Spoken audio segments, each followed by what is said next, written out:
Sifat-sifat keterbagian yang dianggotai oleh kelompok 4 yaitu Dia Ayu Oktaviani, Muhammad Alifur Rochim, Windiarti Nur Azizah, Syaharani Alfa Manunggal, Mutia Kurniasari. Materi kali ini akan menjelaskan tentang sifat-sifat keterbagian. Apa itu keterbagian? Perkenalkan, sebelumnya nama saya Dia Ayu Oktaviani. Di sini saya akan menjelaskan materi mengenai definisi keterbagian. Jadi, keterbagian didefinisikan sebagai sebuah bilangan bulat B habis dibagi bilangan bulat A. Bila ada sebuah bilangan bulat K, sehingga berlaku B sama dengan AK. Dan ditulis A habis membagi B. Apabila yang pertama yaitu A tidak sama dengan 0, B tidak sama dengan 0, maka K adalah tunggal atau memiliki satu nilai. Yang kedua yaitu A tidak sama dengan 0, B tidak sama dengan 0, maka K sama dengan 0. Yang ketiga yaitu A sama dengan 0, B sama dengan 0, maka K adalah tidak tunggal atau memiliki nilai lebih dari 1. Perkenalkan, saya Muhammad Alifur Rochim akan menjelaskan tentang definisi keterbagian. Misalkan R ring komutatif dan A, B anggota bilangan real dengan B tidak sama dengan 0. Unsur A disebut kelipatan dari B jika ada unsur X anggota bilangan real dengan A sama dengan B kali X. Dalam hal ini, B disebut membagi A atau pembagi dari A. Jika tidak ada X anggota bilangan real yang memenuhi A sama dengan B kali X, maka dikatakan B tidak membagi A. Sebagai contoh, misalkan ada kurawal Z ditambah X buah ring komutatif ya. Nah, dikatakan 3 habis membagi 6 karena ada 2 sebagai anggota Z. Sementara itu 3 tidak membagi habis 5. Maksud saya 3 tidak habis membagi 5 karena tidak ada anggota X yang memenuhi dari 5 sama dengan 3 dikalikan dengan X sebagai sebuah bilangan real. Perkenalkan, nama saya Windiarti Nur Azizah. Di sini saya akan menjelaskan tentang sifat-sifat keterbagian. Yang pertama, A membagi B, maka A membagi BC untuk setiap C bilangan bulat.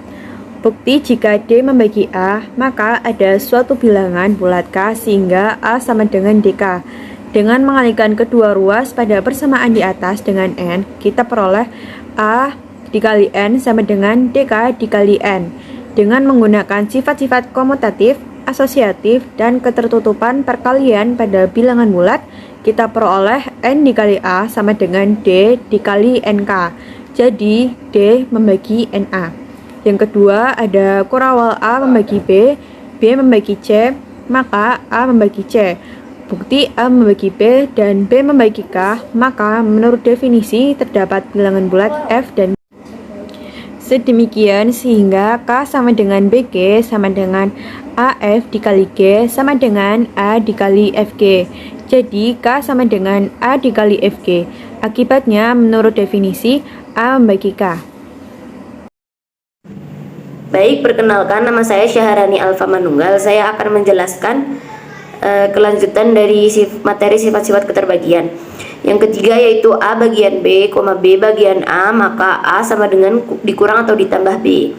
Yang keempat yaitu A bagian B, A bagian C, maka A bagian dalam kurung B ditambah atau dikurang C. Yang kelima yaitu A bagian B, A bagian C, maka A bagian dalam kurung AX ditambah BY. Untuk setiap XY bilangan bulat, bukti J bagian A dan J bagian B, maka terdapat bilangan bulat F dan G. Sedemikian sehingga B sama dengan JG, sehingga KA ditambah LB sama dengan KJF ditambah LJG, dan J dalam kurung KF ditambah LG. Akibatnya, bagian dalam kurung KA ditambah LB. Untuk selanjutnya, AX ditambah BY disebut kombinasi linear dari B dan C. Perkenalkan, saya Mutia Kurniasari, saya sebagai pemateri.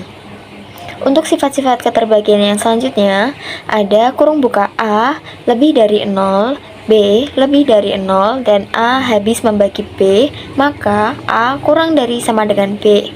Yang selanjutnya, kurung buka A habis membagi B jika M dikali A habis membagi M dikali B kurung tutup. Untuk setiap M bilangan bulat dan M tidak sama dengan 0.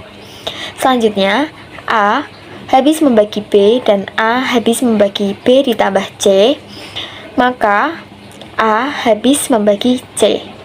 Selanjutnya, di sini saya akan menjelaskan materi mengenai sifat sederhana keterbagian. Yang pertama yaitu 1. Habis membagi P untuk setiap P elemen Z. Yang kedua yaitu P habis membagi 0 untuk setiap P elemen Z dan P tidak sama dengan 0. Yang ketiga yaitu P habis membagi P untuk setiap P elemen Z dan P tidak sama dengan 0. Yang keempat, yaitu jika P habis membagi Q, maka kemungkinan hubungan antara P dan Q adalah P lebih kecil daripada Q, atau P sama dengan Q, atau P lebih besar daripada Q. Misalnya, 3 habis membagi 6, atau 3 habis membagi 3, atau 3 habis membagi min 3. Kesimpulan. Sifat-sifat yang berkaitan dengan keterbagian telah dipelajari oleh Euclid. 350 detik jam menurut Citriani. Pengembangan selanjutnya telah banyak dikembangkan oleh beberapa ahli matematika yang lain, misalnya yang berkaitan dengan bilangan komposit perkalian dalam usaha untuk mengembangkan teori bilangan. Karena pentingnya sifat keterbagian, maka akibatnya konsep tersebut sering muncul dalam aljabar modern dan struktur aljabar. Thank you. See you in the next study session.